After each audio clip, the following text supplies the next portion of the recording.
میں سے ایک صحابی کا تذکرہ، ایک جلیل القدر امین امت، السابقون الاولون میں سے چمکتے ہوئے ستارے حضرت ابو عبیدہ بن جراح رضی اللہ تعالیٰ۔ حضرت ابو عبیدہ بن جراح رضی اللہ تعالیٰ عنہ ان قرون اولیٰ کے لوگوں میں سے جنہوں نے بالکل ابتدا میں حضور کے دست اقدس پر کلمہ پڑھ لیا تھا، بالکل شروع میں دار ارقم کے دنوں میں، شاید اس سے بھی قبل۔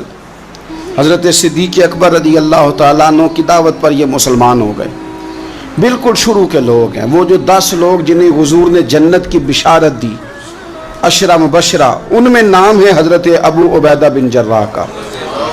صحیح بخاری میں حدیث ہے، نبی پاک صلی اللہ تعالیٰ علیہ وسلم نے فرمایا ہر امت کا ایک امین ہوتا ہے، اور فرمایا میری امت کے امین حضرت ابو عبیدہ بن جراح ہیں رضی اللہ تعالیٰ عنہ۔ اہل نجران کے کچھ لوگ آئے، انہوں نے عرض کی حضور کوئی ایک شخص ہمارے ساتھ روانہ کریں،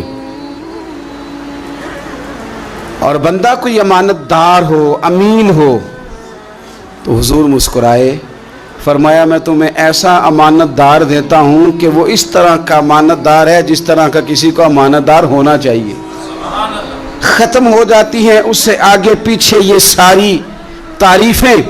فرمایا اس طرح کے امانت دار کو تمہارے ساتھ بھیجتا ہوں، وہ کون ہے؟ فرمایا حضرت ابو عبیدہ بن جراح۔ اتنے فضائل جس شخص کے ہیں، آپ لوگوں کی کمزوری نہیں ہے، ہماری کمزوری ہے۔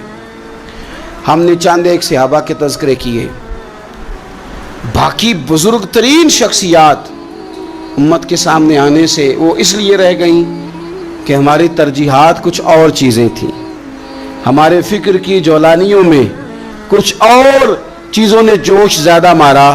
حضرت ابو عبیدہ بن جراح وہ خوبصورت آدمی ہے کہ ابن ماجہ میں ایک بڑا انوکھا فرمان موجود ہے۔ ابن ماجہ میں حضرت عائشہ صدیقہ رضی اللہ تعالیٰ عنہ سے کسی نے پوچھا کہ نبی پاک صلی اللہ تعالیٰ علیہ وسلم کو سب سے زیادہ محبوب کون ہے، حضور کو سب سے زیادہ پیار کس سے ہے؟ تو فرمایا سادی سی بات ہے، ابو بکر صدیق سے، عمر فاروق سے۔ اس شخص نے کہا نہیں، میں ان کے بعد پوچھنا چاہ رہا تھا۔ تو فرمایا یہ بھی بڑی واضح بات ہے، ان کے بعد میں نے حضور کو جن سے سب سے زیادہ پیار کرتے دیکھا وہ حضرت ابو عبیدہ بن جراح ہیں، سب سے زیادہ میں نے محبت کرتے دیکھا۔ اور مسلم شریف میں یہ حدیث آپ کو ملے گی، حضرت عائشہ صدیقہ فرماتی ہیں اگر حضور خود اپنے فرمان سے خلیفہ بناتے تو اپنے بعد ابو بکر کو بناتے، ان کے بعد حضرت عمر کو بناتے، ان کے بعد بناتے تو ابو عبیدہ بن جراح کو بناتے۔ اتنا بڑا آدمی حضرت ابو عبیدہ بن جراح رضی اللہ تعالیٰ، اتنی بڑی شخصیت۔ اور پتہ ہے آپ کو ان پر صحابہ کا اعتماد کس طرح کا ہے؟ جب حضور علیہ السلام کے وصال ظاہری کے بعد صحابہ بیٹھے نا، میٹنگ ہو رہی تھی خلیفہ بنانے کے لیے، امت کا اجماع ہو رہا تھا حضرت صدیق اکبر پر، تو ایک دوسرے سے نہ پوچھا جا رہا تھا کہ آپ کی نظر میں اگر بیعت کی جائے تو کس کی کی جائے، آپ کی نظر میں بیعت کی جائے تو کس کی کی جائے، آپ کی نظر میں اگر امیر مقرر کیا جائے تو کسے کیا جائے، آپ کی نظر میں خلیفہ کس کو ہونا چاہیے؟ تو امت کا اجماع جناب صدیق اکبر کی طرف تھا۔ تو حضرت صدیق اکبر سے پوچھا گیا آپ بتائیے اگر آپ بیعت کریں گے تو کس کی کریں گے؟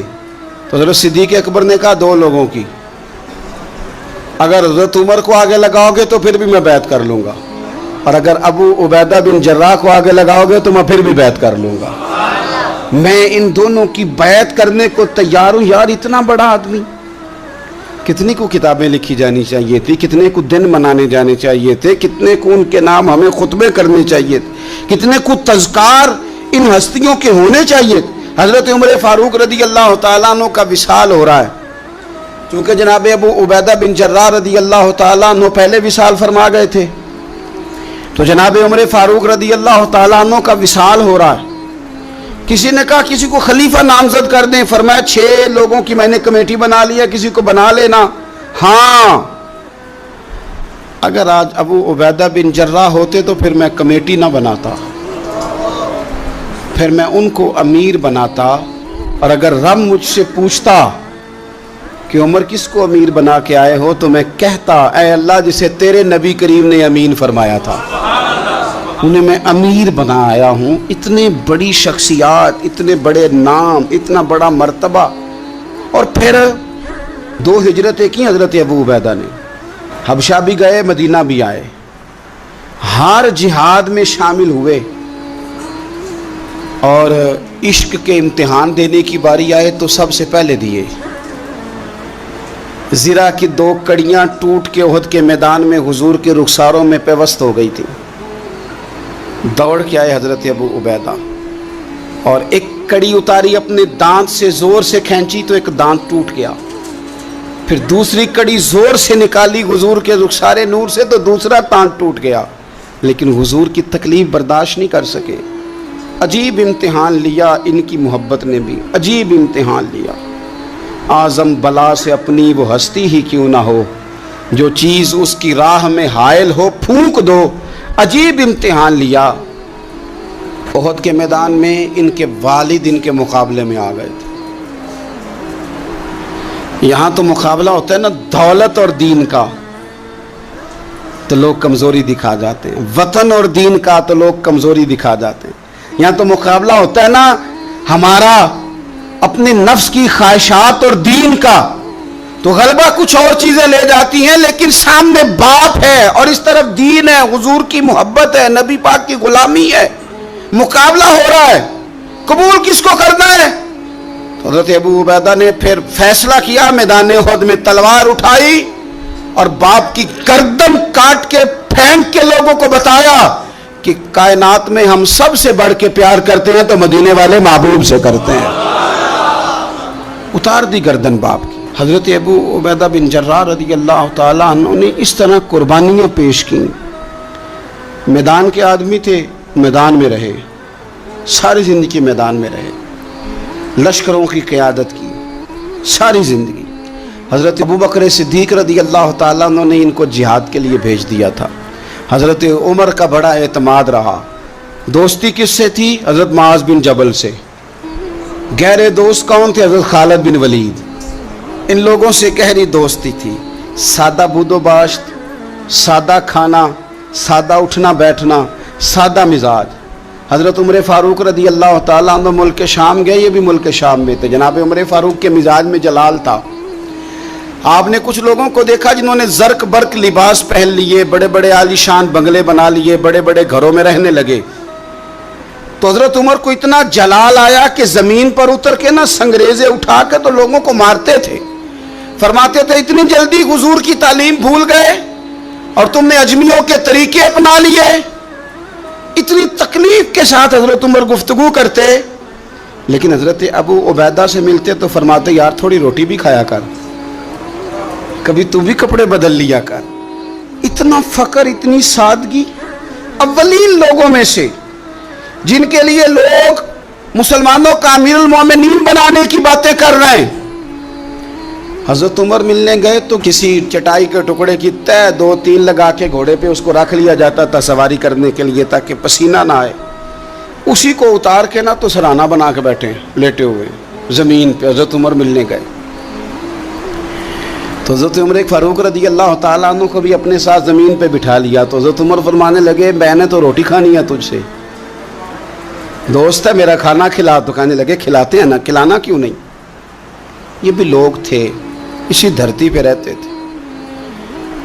ان لوگوں کو نا کسی چیز نے اپنے قبضے میں نہیں لیا.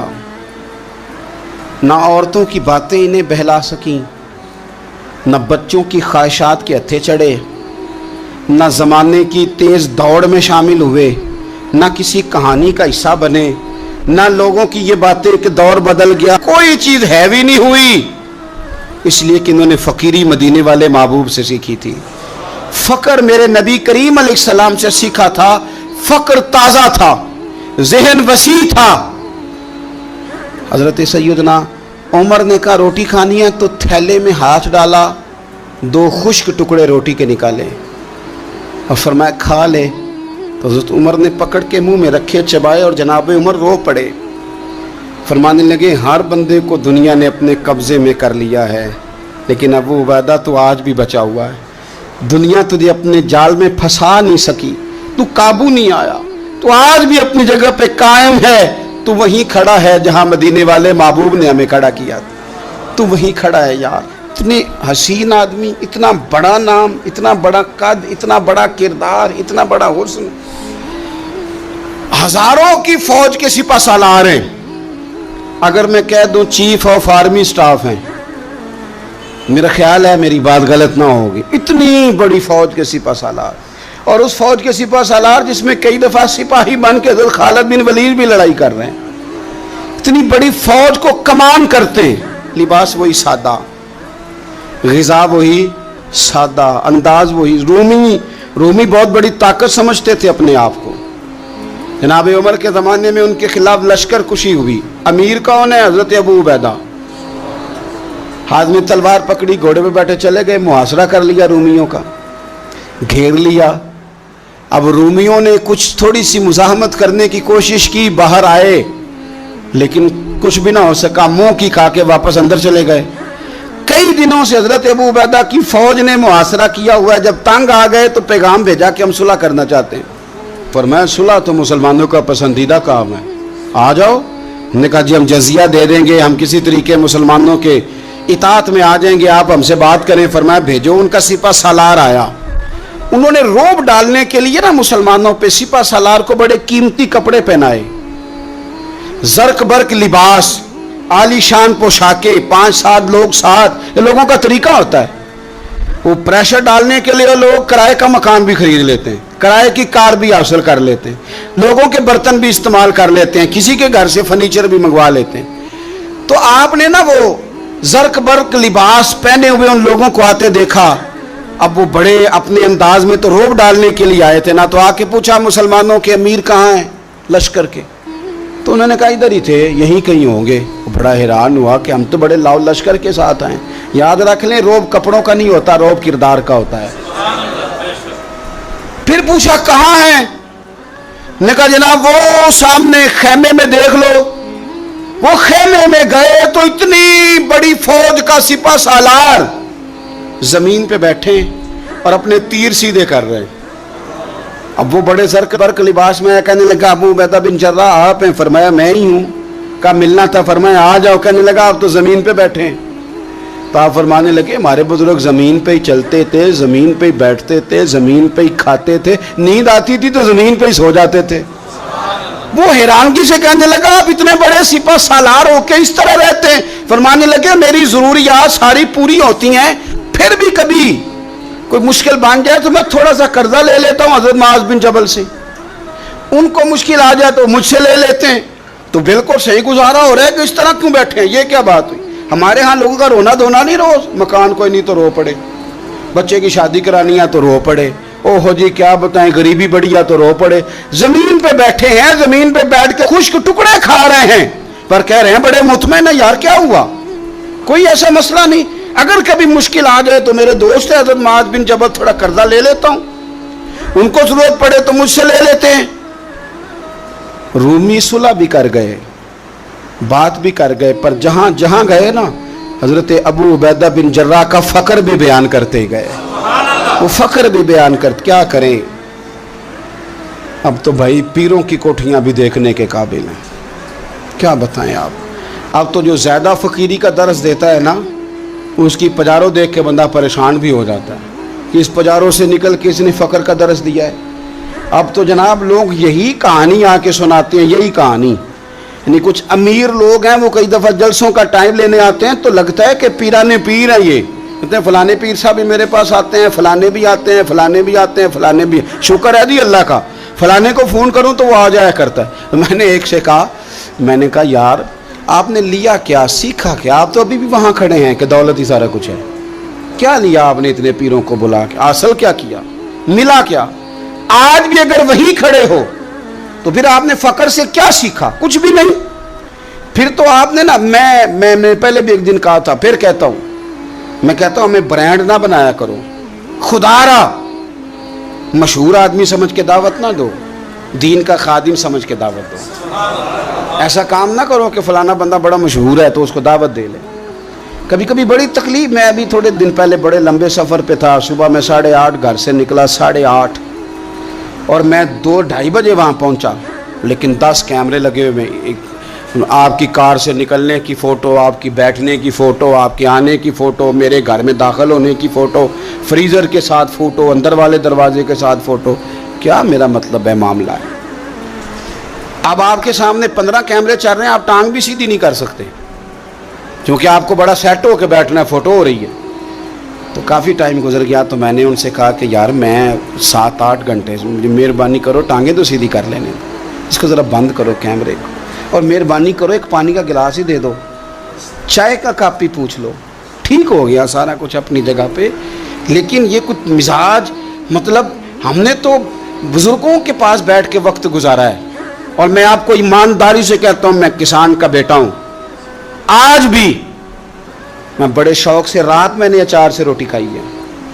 گھر والوں نے کہا کہ کچھ بنا دیتے ہیں، میں کہا اچار لے آؤ نہ، پیا ہے نا. اس لیے کہ میں غریب ماں کا بیٹا ہوں.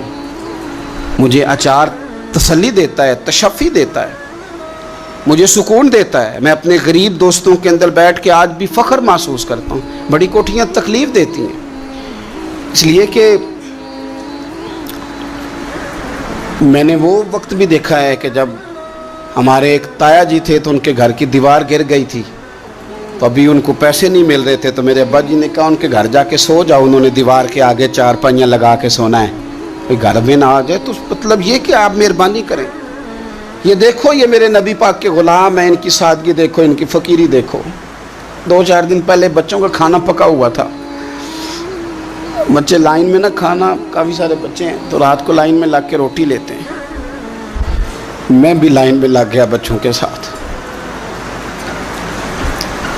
مجھے کہنے لگے آپ کیوں لائن میں لگے؟ میں نے کہا یہ اپنا وقت یاد آ گیا نا، دل کر رہا ہے. میں نے ان کے لیے نا پلیٹیں بنوائی ہیں، اس کے اندر سالن کی جگہ چٹنی کی جگہ. تو میں نے باورچی سے کہا اسی پلیٹ میں کھانا ڈال کے نا میرے لیے گھر بھیج یار، یہی والی روٹی بھیج، یہی کھانے کو دل کر رہا ہے. یہ آپ کا اصل ہے، یہ آپ کا اصل ہے. مہنگے کپڑے آپ کا اصل نہیں ہوتے، وہ تو برانڈ ہے. اس میں تو آپ بیٹھتے ہیں تکلف سے کہ ان کو سلوٹیں نہ پڑ جائے. اس میں تو آپ کسی سے صحیح طریقے سے سینہ بھی نہیں ملاتے کہ کہیں کو مسئلہ نہ بن جائے. حضرت ابو عبیدہ بن جراح رضی اللہ تعالیٰ عنہ نا اپنے گھر میں بیٹھ کے رو رہے تھے، روتے جا رہے تھے. تو کسی نے کہا کیوں رو رہے ہیں؟ مسند امام احمد بن حنبل میں موجود ہے. فرمانے لگے نبی پاک علیہ السلام نے مجھے ایک دن کہا تھا کہ فتح ہو جائے گی، بڑے بڑے علاقے فتح ہوں گے، تو اپنے آپ کو سنبھال کے رکھنا. 3 خادم تیرے لیے کافی ہیں، ایک جو گھر میں کام کاج کرے، ایک جو تیری خدمت کرے، ایک جو تیرے سفر میں جائے، اور 3 سواریاں تیرے لیے کافی ہیں. زیادہ لوگوں نے بڑے بڑے جانور رکھے ہوتے تھے نا، 3 سواریاں ابو عبیدہ تیرے لیے کافی ہیں. ایک تیرے سفر کے لیے، ایک مال و اسباب اٹھانے کے لیے، ایک تیرے غلام کے لیے. زیادہ مال نہ جمع کرنا. یہ بات کرتے ہوئے رو پڑے. فرمانے لگے ہم لوگ اس جگہ رہ نہیں سکے جہاں حضور نے کھڑا کیا تھا. میرا استبل گھوڑوں سے بھر گیا ہے اور میرے گھر میں غلام بھی زیادہ ہیں. حالانکہ صحابہ کہتے ہیں کہ کچھ ایسا نہیں تھا، لیکن چند چیزیں جو موجود تھی ان پر بھی روتے تھے اور فرماتے تھے. نبی پاک صلی اللہ علیہ وسلم نے فرمایا تھا قیامت کے دن میرے زیادہ قریب وہ شخص ہوگا کہ جس طرح میں چھوڑ کے جا رہا ہوں قیامت میں مجھے اسی طرح ملے. فرمانے لگے میں اس طرح نہیں رہ سکا، سوچتا ہوں نبی پاک کو کیا منہ دکھاؤں گا، کیا منہ دکھاؤں گا کریم کو. رو رہے ہیں گھر میں بیٹھ کے، رو رہے ہیں. ملک شام میں نا طاعون کا مرض پھیل گیا. حضرت ابو عبیدہ وہاں تھے. حضرت عمر نے خط لکھا، فرمایا جلدی آ جاؤ، آپ سے مشورہ کرنا ہے. آپ سمجھ گئے کہ عمر نا مجھے یہاں سے نکالنا چاہتے ہیں کہ مجھے مرض نہ لگ جائے. جواب لکھا، کہنے لگے مجھے پتہ ہے جو مشورہ آپ نے کرنا، میں مسلمانوں کو اکیلا چھوڑ کے نہیں آ سکتا، میں لشکر کا سپہ سالار ہوں، کیسے آ جاؤں، میں یہیں رہوں گا. حضرت عمر نے خط لکھا کہ پھر آپ جابیہ کی جانب بھی چلے جائیں، تھوڑے سے وہاں موسم ٹھیک ہے، وہاں تشریف لے گئے. طاعون جب پوری طرح پھیل گیا تو منبر پہ کھڑے ہو کے حضرت ابو عبیدہ بن جراح نے خطبہ دیا. فرمانے لگے اس مرض سے گھبرانا نہ، تم سے بہت پہلے جو صالح لوگ تھے، نیک لوگ تھے، وہ اس مرض کی وجہ سے وصال کر گئے. یہ نیک لوگوں کی موت کا سبب بنا ہے، لوگوں گھبرانا نہ. فرمایا کرتے تھے میں تو دعا کرتا ہوں مجھے بھی خدا کی رحمت سے حصہ ملے. آپ جمعے کی نماز مسجد اقصی میں پڑھنے جا رہے تھے تو رستے میں طاعون کا حملہ ہوا، وصال ہوا طاعون کے مرض سے۔ 10 مبشرہ صحابی، امین امت، 58 سال عمر، جنازہ حضرت معاذ ابن جبل نے پڑھایا اور فرمانے لگے لوگوں پتہ ہے تمہیں آج کون گیا ہے؟ آج وہ گئے ہیں جنہیں حضور نے امین امت کہا تھا، آج وہ ہستی اٹھ گئی جنہیں نبی کریم علیہ السلام نے امین امت فرمایا تھا۔ حضرت معاذ ابن جبل نے جنازہ پڑھایا تو کچھ دنوں میں حضرت معاذ ابن جبل بھی طاعون کے مرض سے وصال کر گئے، ان پر بھی یہ حملہ ہوا۔ ملک شام میں حضرت ابو عبیدہ بن جراح کا مزار پر انوار ہے، حضور سے فقر سیکھا، زندگی فقیری میں گزاری۔ ان لوگوں نے کسی مقام پہ بھی اپنے آپ کو حضور کی تعلیمات سے پیچھے نہیں کیا، عظیم لوگ تھے۔ ان کی زندگیوں کو پڑھیں، ان کے اقوال کو سنیں، ان کے ارشادات پر غور کریں، اور بڑے اعلیٰ ظرف تھے۔ حضرت خالد بن ولید گورنر تھے صوبے کے، جناب عمر فاروق نے ان کو معزول کر کے حضرت ابو عبیدہ بن جراح کو تعینات کر دیا۔ ان کو جب تعینات کیا تو ادھر جنگ جاری تھی، تو انہوں نے وہ تعیناتی کا جو رکا تھا وہ جیب میں ڈال لیا، بتایا ہی نہیں، جنگ ہوتی رہی۔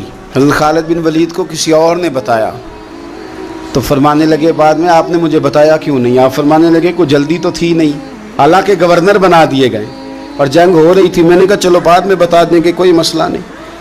ایک دفعہ حضرت ابو عبیدہ بن جراح کو معزول کر کے حضرت خالد بن ولید کو سپہ سالار بنایا گیا، تو آپ فرمانے لگے سن خالد، جتنی خوشی مجھے اپنے سپہ سالار بننے کی ہوئی تھی اس سے بڑھ کر تیرے بننے کی ہوئی ہے۔ کسی جگہ کسی عہدے کا لالچ نہیں، کسی جگہ کوئی دنیا داری نہیں، فقر، فقیری، درویشی، سادگی، حسن تھا، 10 مبشرہ لوگوں میں سے تھے۔